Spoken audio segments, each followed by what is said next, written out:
कविता और गीता आज ये दोनों बहनें घर पे अकेली थी क्योंकि जो इनके फैमिली मेंबर्स थे वो किसी रिलेटिव के यहाँ पर शहर से बाहर गए हुए थे। और कविता गीता दोनों ही अपने अपने ऑफिस का काम करने में इतनी बिजी थी कि उनको ये भी आइडिया नहीं लगा कि सुबह से शाम कब हो गई। खैर शाम हुई और कविता ने गीता से थोड़ी बहुत बातचीत की और पूछा कि खाने में क्या मंगाना है या बनाना है। जो भी थोड़ी बहुत बात इनकी हुई और वापस से कविता अपने रूम में चली गई और गीता अपने रूम में अपना काम करती रही। थोड़ा टाइम अभी हुआ था कविता को काम करते करते, एकदम से घर में लाइट चली गई। और लाइट जो कि एक्सपेक्टेड नहीं था कि ऐसे टाइम पे जाएगी, क्योंकि उस सोसाइटी में लाइट बहुत कम जाया करती थी। और अभी एकदम से लाइट जाना और बाहर का मौसम भी एकदम साफ था, कोई भी बारिश या कोई आंधी नहीं थी। खैर यही देखने के लिए कविता वहाँ से उठी और लाइटर की मदद से उसने कैंडल जलाई और सब जगह इधर उधर ढूंढने लग गई कि एक्चुअल में क्या है, जो मेन सप्लाई है वहाँ से बंद हो गया है या फिर क्या है दिक्कत। सब कुछ ऐसे देखने के लिए टहलने लग गई इधर उधर। अब कविता एक रूम से दूसरे रूम में जा रही थी, उसी बीच में उसको ऐसा लगा जैसे कि कोई उसको पीछे से आवाज़ दे रहा हो। जैसे उसने लिविंग रूम क्रॉस किया, उसको एकदम धीरे से कोई उसका नाम लेके बुला रहा था। कविता को बहुत ज़्यादा डर सा लगा, लेकिन वो आगे बढ़ती रही। अब जैसे ही वो जो मेन स्विच होता है उस साइड जा रही थी, उसी बीच में उसे एकदम से ऐसी आवाज़ आई जैसे कि कोई मेन डोर पे बहुत तेज तेज से नॉक कर रहा हो। कविता को समझ नहीं आया था कि एकदम से क्या हो रहा है ये, और अब उसे डर बहुत तेज लगा था क्योंकि वो अपनी बहन को बार बार आवाज दे रही थी, लेकिन उसकी बहन कोई भी रिस्पॉन्स नहीं कर रही थी। कविता को लगा कहीं ऐसा तो नहीं है कि गीता घर से बाहर चली गई हो मुझे बिना बताए, क्योंकि मैं काम में इतना बिजी थी, उसने शायद मुझे नहीं बोला होगा। कविता फोन भी नहीं उठा के देख रही है, उसको इतनी हिम्मत भी नहीं थी कि वो जाके एक बार गेट पे चेक कर ले, क्या पता गीता ही आई हो। लेकिन वो गेट पे जाती या मेन स्विच पे जाती, जहाँ पे भी वो चेक करने जाती, उससे हटके अब उसे बार बार ऐसे लगे जैसे कोई उसको कान में उसका नाम लेके बुला रहा है। और ये सब आवाजें, सारी चीजें इकट्ठे होना उसको बहुत ज्यादा डरा रही थी, बहुत डर लग रहा था उसे। अब कविता जहाँ पे खड़ी थी वहीं खड़ी रह गई और मोमबत्ती के उजाले से जो कुछ भी उसे दिख रहा था वो बस चारों तरफ देख रही थी। और इतनी ही देर में कविता की निगाह पड़ी जो सामने शोपीस रखे हुए थे, उनमें से एक शोपीस जैसे खुद से हिल रहा हो या उसको देख के उसकी बॉडी में मूवमेंट हो रहा हो, मतलब अजीब सी उसको उसकी आंखें चलती दिखाई पड़ रही थी। कविता को बहुत अजीब सा लग रहा था कि घर में एकदम से क्या हो रहा है। वो बहुत तेज तेज से गीता का नाम लेके चिल्लाने लग गई, लेकिन गीता शायद घर पे नहीं थी और उससे कहीं से भी कोई हेल्प नहीं मिल रही थी। और कविता को ये दिखने लग गया कि जो शोपीस है वो कविता की तरफ बढ़ रहा है, उसको देख रहा है, उसको मारना चाहता है। उसके मतलब माइंड में हजारों थॉट्स आने लग गए, हर तरफ से वो दरवाजा कोई भड़बड़ा रहा है, बहुत सारी चीजें हो रही थी इकट्ठे और कविता कुछ भी समझ नहीं पा रही थी। इतनी देर में कविता को एकदम ठंडा सा किसी ने उसके कंधे पे हाथ रख दिया, वो ऐसा फील हुआ। और जैसे ही कविता को वो हाथ फील हुआ, कविता की डर के मारे हालत खराब हो गई, क्योंकि जिस चीज से कविता बच रही थी वो शायद उसके खुद ही करीब आ गई। और कविता अब कांप रही थी, पसीने पसीने से उसका पूरा शरीर एकदम भीगा जा रहा था, उसको था बस बच जाए वो कैसे भी। और जैसे ही कविता ने पलट के देखा, वहां पर कोई नहीं था और उसको बस एक साया भागता सा दिखा। कविता ने डर के मारे उसका पीछा किया और अभी जो आवाज उसको गेट के पास से आ रही थी, इसी बीच में वो उसको एक वार्डरोब के पास से आने लग गई। कविता बस अब सोच रही थी कि ठीक है जाके देख ही लेती हूँ यार, कहाँ से क्या आवाज आ रही है, क्यों हो रहा है सब कुछ। कविता आगे बढ़ी, उसने बहुत धीरे से वार्डरोब खोल के देखा और अंदर कोई नहीं था, वैसे ही अंधेरा था, लाइट भी तक नहीं आई थी। तो बस वो मोमबत्ती के उजाले में उसको जो भी दिखाई दिया उसने देखा वहाँ कोई नहीं है। और उसी मोमबत्ती के उजाले से जब उसने वार्डरोब बंद की तो वहाँ वार्डरोब के ऊपर कोई बैठा हुआ था और उसने नीचे कूदते हुए ही मोमबत्ती पे बहुत तेज फूंक मारी। कविता बहुत तेज चिल्लाई, उसको बस लगा कि अब वो खत्म हो गई, अब कुछ नहीं बचा। लेकिन इसी बीच में कविता को उसकी बहन की आवाज आई, तुम डर गई ना, तुम्हें मैं हर बार इतनी बुरी तरह डरा देती हूँ, लेकिन तुम समझती क्यों नहीं कि ये प्रैंक हो रहा है तुम्हारे साथ। तुम फिर से कितनी डर गई हो, जाओ जाके मुंह हाथ धो लो, देखो तो कैसी लग रही हो, जाओ जाओ जाओ। और मम्मी आएंगी, मैं उनको ये बात बताऊंगी कि तुम अभी तक उतनी डरपोक हो।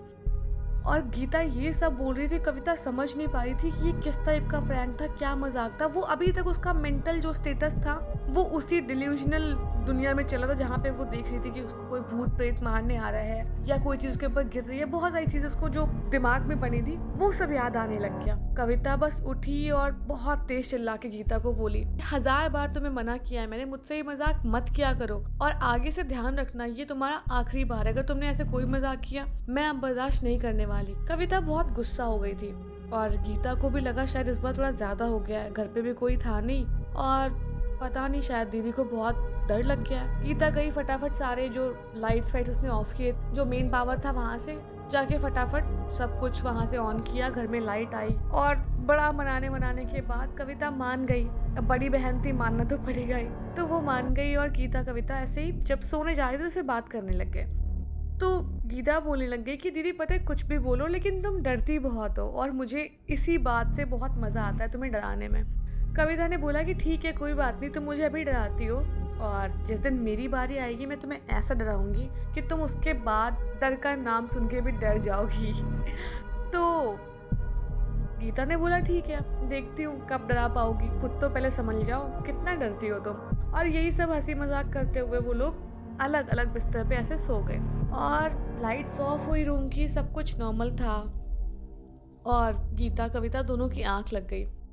अभी रात के 1 बजे थे, दोनों सोए और जैसे ही घड़ी में 2:30 बजा गीता की आंख खुली और गीता अपने फेस के जस्ट ऊपर देखती है कविता का चेहरा और कविता के बाल जो थे वो एकदम हवा में लहरा रहे थे और कविता उसे बहुत घूर घूर के देख रही थी और गीता को ये देख के बहुत तेज हंसी आई। मतलब वो डर नहीं रही थी, वो कविता को बोलने लग गई, तुम्हें मैंने आज डराया और तुम आज ही बदला लेने लग गई, कम से कम 2-4 दिन वेट करती, मुझे पता है तुम ही हो, जाओ जाओ कविता जाके वापस सो जाओ, मैं डरने वाली नहीं हूँ। ये बोल के उसने करवट बदली और वापस से सोने लग गई।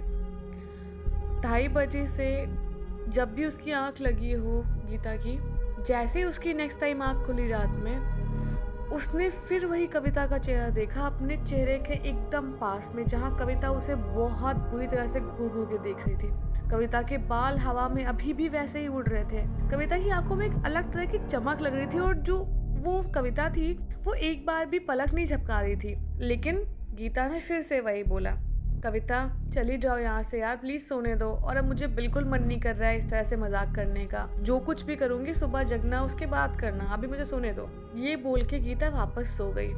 गीता ने एक फिर करवट बदली और वैसे ही सो गई। अभी जैसे ही सुबह का 3:30 बजा होगा, 4 बजने वाले होंगे, फिर से गीता की आंख खुली और गीता ने अपनी आंखों के सामने देखा कविता अभी भी पूरी तरह से हवा में लटकी हुई है और उसकी आंखें वैसे ही एकटक गीता को देख रही हैं। उसके बाल हवा में उड़ रहे हैं, लेकिन इस बार उसने ध्यान दिया जब उसकी आंख खुली गीता की, उसने देखा कि हवा में कविता उड़ रही है। मतलब ठीक है फेस दिख रहा है, बाल उड़ रहे हैं, समझ में आता चलो कुछ होगा, लेकिन हवा में कविता कैसे उड़ सकती है? इस चीज को देख के गीता की आंख खुली पूरी तरह से, मतलब वो नींद से थोड़ा बाहर आई और इस बार गीता बहुत तेज चिल्ला के बोली, कविता मुझे मजाक करने का बिल्कुल मन नहीं है, चली जाओ यहाँ से। और जैसे ही उसने ये बोला, बगल में जो कविता सोई थी बिस्तर पे, उसकी आंख खुली और कविता ने गीता को बोला, क्या हुआ गीता, मैं तो यहाँ सो रही हूँ, तुम्हें क्या दिखाई दे रहा है? और गीता भी अपनी आंखों के सामने दो कविता को देख रही थी। एक कविता जो उसके पास में सोई हुई थी, उसकी बहन, और एक कविता जो अभी भी गीता को एक टकटकी लगा के घूरे जा रही थी और उसका पूरा शरीर हवा में था। उसकी आंखों में कुछ अलग बात थी। जो भी था ये चीज़ गीता नहीं देख पाई और वहीं पर बेहोश हो गई। उसके बाद जब गीता को होश आया, उसने अपनी बहन को सारी बातें बताई और उसकी बहन ने बोला कि चलो ठीक है कोई बात नहीं, मम्मी आती हैं उससे सब बारे में बात करेंगे और जैसा भी होगा मम्मी बताएंगी वो चीज़ करेंगे आगे। और जो भी बातें थी मतलब ऐसे चली गई। वो इंसिडेंट उनके साथ एक बार ही हुआ, उसके बाद ऐसा कुछ नहीं हुआ। लेकिन ये चीज़ जो हुई थी अभी गीता के साथ इस रात, इतना ज़्यादा डरा चुकी थी कि अब गीता ने आगे से कोई भी प्रैंक कविता के साथ नहीं किया। तो क्या लगता है कि क्या कविता के पास कोई सी पावर थी जो उसने गीता को अपनी एक सेकेंड रेप्लिका दिखाई वहाँ पे? पता नहीं, लेकिन जो भी हो उसके बाद गीता को अच्छा सबक मिल गया और उसने कभी भी कविता को नहीं डराया। और इस कहानी के साथ हमें भी यही शिक्षा मिलती है कि प्रैंक, मज़ाक, ये सब यार तब तक अच्छे लगते हैं जब तक सामने वाला उसको हैंडल कर सकता है। ओवर मज़ाक करना या अपने आप को कूल बनाने के चक्कर में सामने किसी को नीचा नहीं दिखाना चाहिए। किसी को कोई चीज़ से डर लगता है तो मतलब लगता है, समझो उस चीज़ को और जाने दो। और हम भी तो यही एक्सपेक्ट करते हैं ना कि हमारी जो भी इनसिक्योरिटीज़ हैं लोग उसको सामने ना लाएँ, जो कुछ हमारे अंदर है वो हमारे अंदर रहे। तो हमें भी इस चीज़ की रिस्पेक्ट करनी चाहिए। मज़ाक या फिर प्रैंक्स एक कॉमन चीज़ पे अच्छे लगते हैं जो कभी-कभी होते हैं, लेकिन किसी की पर्टिकुलर एक कोर में जाकर चीज़ों को निकालना और उनका मज़ाक बनाना, ये कोई अच्छी बात नहीं है। देखो इतने दिन बाद भी मेरे पास इतने सारे लेक्चर्स हैं। खैर अगर स्टोरी अच्छी लगी हो तो वीडियो को लाइक कर देना और कमेंट करके बताना स्टोरी कैसी थी, और कमेंट तो कर देना यार तुम लोग इस टाइम। कमेंट, लाइक जो कुछ भी कर सकते हो प्लीज़ कर दो, क्योंकि 1 महीना हो गया था मुझे स्टोरी डाले हुए, तो I am sorry for that. और अब से मैं स्टोरी डालती रहूँगी। और यार सब्सक्राइब कर लो जल्दी से, क्योंकि सब्सक्राइब करोगे तभी तो तुम्हें वीडियो पता चलेगी कि आई है, और नोटिफिकेशन बिल तो ऑन कर ही लोगे उसके बाद। तो मिलते हैं नेक्स्ट स्टोरी में, तब तक के लिए बाय बाय, टेक केयर।